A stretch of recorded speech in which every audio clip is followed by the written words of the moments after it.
लड़की तो बस चाहती थी कि उसका बॉयफ्रेंड उसे थोड़ा रिलैक्स कर दे, पर वो मोटा आलसी सुअर तो वहीं सो गया। उसका मूड एकदम डाउन हो गया, गुस्सा बोरियत सब एक साथ। मूड बदलने के लिए वो नीचे पार्टी में लौट आई जहां सारे दोस्त ट्रूथ और डेयर खेल रहे थे। शुरू में सब कुछ मस्ती में चल रहा था, हंसी मजाक म्यूजिक और हल्का फुल्का नशा। लेकिन जैसे ही बोतल घूमकर एक शांत लड़के पार्थ की तरफ रुकी, सारे दोस्त शैतानी मुस्कान लिए एक दूसरे को देखने लगे। पार्थ ने चुना ट्रूथ और बस वहीं से शुरू हुई उसकी मुसीबत। लीसा जो सबसे चालाक लड़की थी, उसने अखबार का एक टुकड़ा फाड़ा और बोली, मान लो ये एक लव लेटर है, बताओ ये लेटर तुम किसे देना चाहोगे। पार्थ थोड़े शर्मीले स्वभाव का था, पर उस पल उसने हिम्मत जुटाई और लेटर दिया रिया को, पार्टी की सबसे पॉपुलर लड़की। और उसे क्या पता था कि रिया का बॉयफ्रेंड भी वहीं मौजूद है। बॉयफ्रेंड का चेहरा देखते ही माहौल एकदम बदल गया। गुस्से में उसने पार्थ को एक जोरदार मुक्का मारा। पार्टी वहीं खत्म, सब चुप और पार्थ की बेइज्जती पूरी। उस दिन के बाद से पार्थ गायब हो गया। क्लासेस, ग्रेजुएशन सेरेमनी कहीं दिखाई नहीं दिया। 3 महीने बाद उन्हीं दोस्तों को एक बर्थडे इन्विटेशन मिला पार्थ की तरफ से। शुरू में किसी का मन नहीं था जाने का, पर जब पता चला कि पार्थ का परिवार बेहद अमीर है और उसके पापा गवर्नमेंट टॉप ऑफिशियल हैं, तो सबने कहा चलो देखते हैं कैसी पार्टी होती है अमीरों की।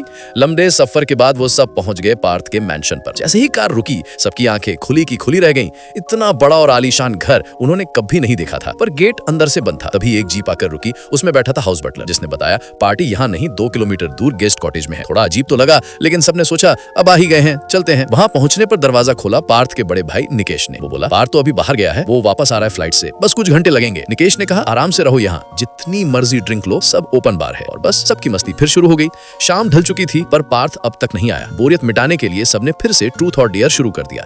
इस बार बोतल लुकी निकेश पर। वो मुस्कुराया और बोला, तुम सब सोच रहे हो पार्थ बाहर है, लेकिन सच्चाई ये है वो कहीं नहीं गया, उसने खुद को मार लिया। पूरा रूम एकदम साइलेंट, हंसी शराब सब गायब। निकेश ने जेब से एक पोस्ट कार्ड निकाली और बोला, इस कार्ड पर जो गंदा मजाक लिखा था उसने मेरे भाई को मरने पर मजबूर कर दिया। उसने सबको घूरते हुए कहा, बस इतना बताओ ये कार्ड किसने भेजा, जो बोल देगा बाकी सब सही सलामत चले जाएंगे। सबको लगा वो मजाक कर रहा है, पर अगली ही सेकंड निकेश ने रिवॉल्वर निकाली और फायर कर दिया। चीखें गूंज उठी, सब डर गए। कोई भागने की कोशिश करता तो गोली सीधा पांव में। अब सब कुर्सियों से बांध दिए गए, फोन वॉच सब छीन लिया गया। रात गहरी हो चुकी थी और अब निकेश ने कहा, चलो अब खेलते हैं असली ट्रूथ और डेयर। इस बार बोतल रुकी रिया के बॉयफ्रेंड पर। निकेश मुस्कुराया, ट्रूथ और डेयर क्रिश। वो कुछ बोल पाता उससे पहले निकेश स्टोर रूम से एक मशीन ले आया। उसने रिया को जमीन पर गिराया और उसके मुंह में एक पाइप डाल दी। फिर बोला, इस पाइप का एक सिरा पानी की टंकी से जुड़ा है और दूसरा एसिड कंटेनर से। अब देखते हैं कौन सच्चाई बोलता है।